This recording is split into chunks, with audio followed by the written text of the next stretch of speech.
আসসালামু আলাইকুম, কেমন আছো তোমরা? Welcome back to my channel miss অহনার রান্নাঘর। আজকে আমি তোমাদেরকে দেখাবো কিভাবে তোমরা গরুর গোশত রান্না করতে পারো। তো আমি আমার অভিজ্ঞতা থেকে বলবো যে আমি যেভাবে রান্না করি তোমরা যদি আমার মতো করে করো তাহলে অনেক টেস্ট হবে। এটা আসলে আমার আম্মু রান্না করছে, আমি ভিডিও করছি, ঘুরে ঘুরে এক কথায় আমি আর আম্মু একই। তো যাই হোক, আমি তোমাদেরকে আজকে রেসিপি দেখাবো, তোমরা দেখো কতটা পারফেক্ট হয়েছে। আমার এই দৃশ্যটা দেখতে আমার খাওয়ার থেকেও বেশি ভালো লাগে আর কি, মানে গরুর গোশত রান্নাটা। তো প্রথমে আমি এখানে গোশতের পানিগুলো ঝরিয়ে নিয়েছি একটা ঝাঁঝে করে। তারপরে হাত দিয়ে ভালো করে চেক করে দিচ্ছি কোনো পানি আছে কি না। পানি থাকলে আসলে ওজন বেড়ে যায়। তারপরে হচ্ছে আমি এখানে সব উপকরণ নিয়েছি এটাকে আলাদা করে ম্যারিনেট করার জন্য। হাত দিয়ে আগে ম্যারিনেট করলে অনেক ভালো হয়। তো সেই জন্য আমি এখানে সব রকমের মশলা নিয়ে নিছি।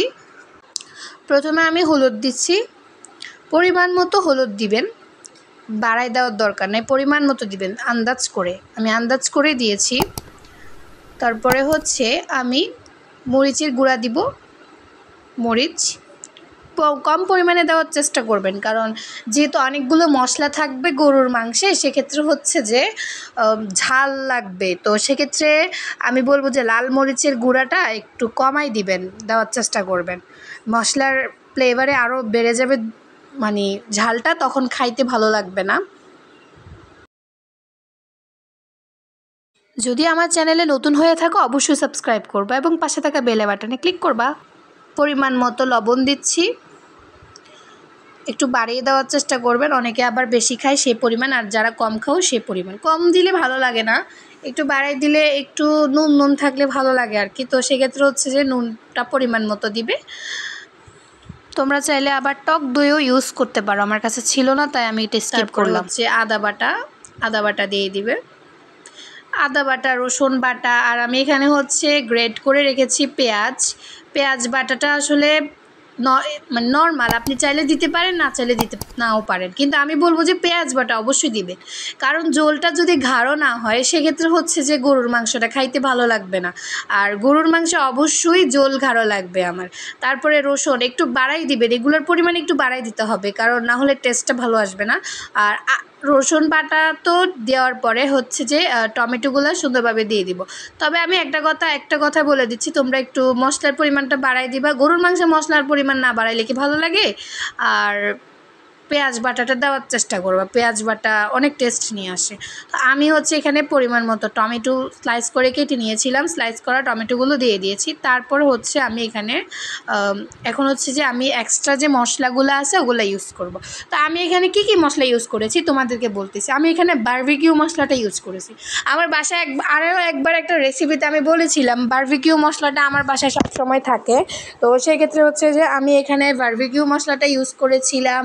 রাঁধুনি মুরগির যে মশলাটা আছে ওটা ঠিক আছে মুরগির জন্য, কিন্তু আমি ওটা আসলে মুরগির জন্য ইউজ করি, আবার এখানে গরুর মাংসও ইউজ করি।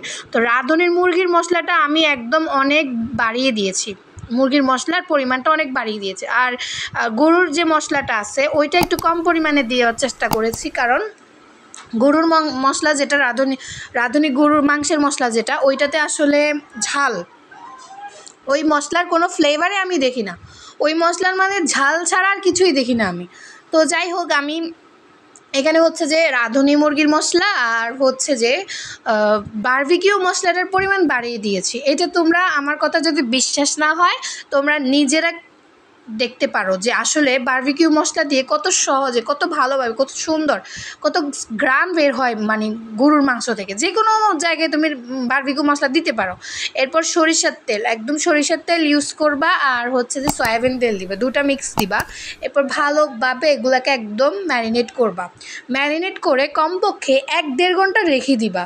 আর যদি বলো যে না তোমাদের তাড়াহুড়ার কাজ বা তাড়াতাড়ি করতে হবে, সেক্ষেত্রে হচ্ছে মানে সাথে সাথে বসিয়ে দিতে পারো, কিন্তু 1-1.5 ঘন্টা ম্যারিনেট করে রাখলে ভালো। তো এখানে আমি প্রথমে চুলায় বসিয়ে দিয়েছি, পরিমাণ মতো পানি দিয়েছি। একটু পরে 1-1.5 ঘন্টা পরে আমি চেক করে দেখছি যে আমার এটা কতটা সুন্দর হয়েছে। তো যদি মাংস শক্ত থাকে তাহলে তোমরা আরেকটু পানি দিতে পারো, আর যদি নরম হয়ে যায় তখন তোমরা জল জল করে উঠিয়ে নিবা। আর আমি আলুটাকে এক্সট্রা করে ভেজে নিয়েছি এখানে। আমি এটা আসলে দেখাইতে পারি না, এটা অনেক আগের ভিডিও, তো তাই আলুটাকে আমি এক্সট্রা করে ভেজে নিয়েছি। তো আমার রেসিপিটা কেমন লাগেছে অবশ্যই তোমরা জানাবে। তো ভালো থাকো সবাই, আজকের ভিডিওটা এতটুকুই। তো তোমরাও চাইলে ট্রাই করে দেখতে পারো। আল্লাহ হাফেজ।